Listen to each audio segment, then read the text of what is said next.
चुनावी बिगुल बजने के साथ ही एक तरफ सियासी हमले हो रहे हैं तो वहीं चुनावी रणनीति कामयाब करने की होड़ मची हुई है। आगामी लोकसभा चुनाव का सेमीफाइनल माने जा रहे जिन 9 राज्यों में इस साल विधानसभा चुनाव होने हैं, उसकी शुरुआत पूर्वोत्तर के 3 राज्यों से हो गई है।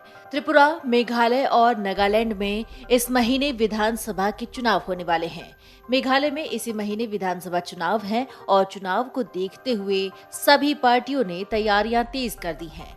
इसी बीच भाजपा ने विधानसभा चुनाव के लिए अपने सभी 60 उम्मीदवारों की सूची भी जारी कर दी है। भाजपा की ओर से जारी बयान में कहा गया है कि सभी उम्मीदवारों के नाम पर भाजपा अध्यक्ष जेपी नड्डा और पीएम मोदी और अमित शाह से बैठक करने के बाद ही मुहर लगी है। मेघालय विधानसभा चुनाव में भाजपा सभी 60 सीटों पर चुनाव लड़ेगी। खास बात यह है कि भाजपा ने बर्नार्ड मारक को भी टिकट दिया है।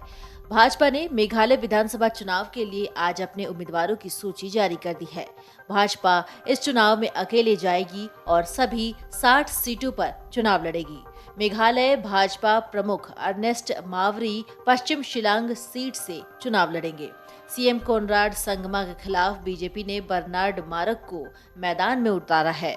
आपको बता दें कि मारक को पिछले साल वैश्यालय चलाने के आरोप में गिरफ्तार किया गया था।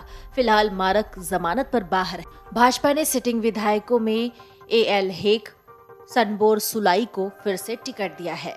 भाजपा ने इस बार 6 महिला प्रत्याशियों को भी टिकट दिया है।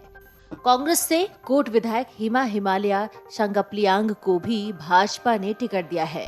एनपीपी के मार्टिन डेंगो को भी भाजपा ने टिकट दिया है।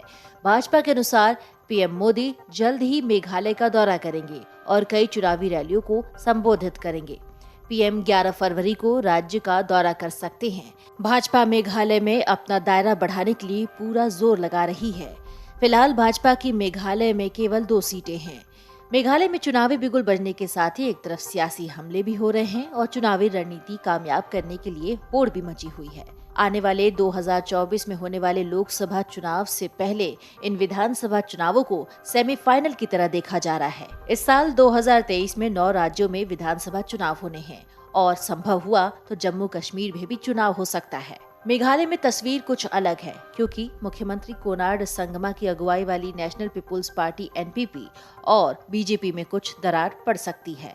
पिछली बार उसे बीजेपी और अन्य क्षेत्रीय दलों ने समर्थन दिया था, लेकिन उसने 60 में से 53 सीटों पर अकेले ही चुनाव लड़ा था। बीजेपी को कम सीटें देने की एक वजह ये भी थी कि राज्य में ऐसा माहौल बना दिया गया था कि बीजेपी ईसाई विरोधी है, लेकिन फिर भी बीजेपी ने 2 सीटें जीत ली थी। इस बार वहां एनपीपी, बीजेपी और कांग्रेस को कड़ी टक्कर देने के लिए ममता बनर्जी की टीएमसी भी पूरी ताकत से मैदान में है और इसकी बड़ी वजह ये है कि पूर्व मुख्यमंत्री और 6 बार के विधायक रहे मुकुल संगमा ने नवंबर 2021 में कांग्रेस में 2 फाड़ कर दिया था। कांग्रेस के 17 में से 12 विधायकों को तोड़कर उन्होंने टीएमसी का दामन थाम लिया था। लेकिन अब की बार मेघालय विधानसभा चुनाव में एनपीपी, बीजेपी, कांग्रेस और टीएमसी के बीच चुनावी टक्कर है। Video desk amarujala.com। डाउनलोड करें अमर उजाला ऐप और पाएं खबरें लगातार। अगर आप ये वीडियो YouTube पर देख रहे हैं तो हमारे चैनल को सब्सक्राइब करें और बेल आइकन को दबाना ना भूलें। अगर आप Facebook पर ये वीडियो देख रहे हैं तो हमारे पेज को लाइक करें।